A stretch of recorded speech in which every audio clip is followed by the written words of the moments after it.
Dear friends, Catherine and I recently had the privilege of visiting Egypt just before the virus pandemic began to shut everything down in that country.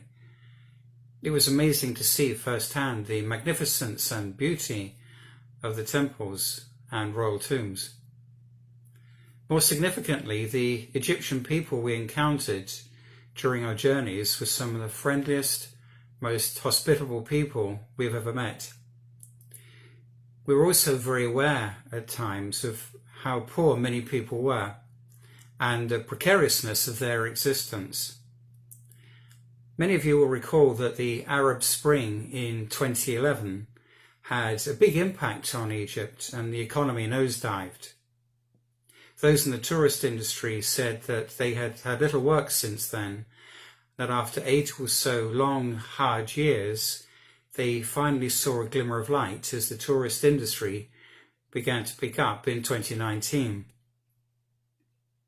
These people and many others in Egypt and around the world live in economically very hard conditions and have been and will be in the weeks to come particularly hard hit by the coronavirus pandemic.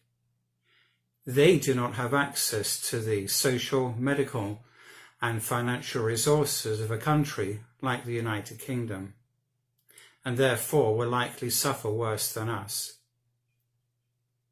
Today I'd like us to remember those in the poorer parts of the world who are also struggling to cope with the pandemic, just as we are.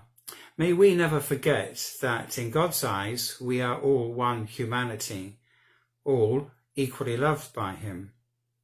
And that as followers of Jesus, he calls us to not just look after ourselves and our own families and country, but to pray for and care for our fellow man and woman throughout his world. A Bible reading from Philippians, chapter 2, verses 3 and 4. Don't be selfish. Don't try to impress others. Be humble, thinking of others as better than yourselves. Don't look out only for your own interests, but take an interest in others too. A prayer to close. Father, at this difficult time, when we are inclined to worry mostly about our own needs and the needs of family and friends, help us to remember that many in the poorer parts of the world are also struggling, in many cases far worse than us. We lift these people before you and ask that they may endure and receive the help they need.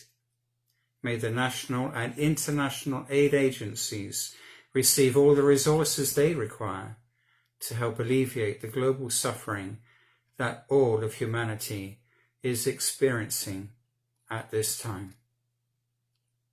Amen.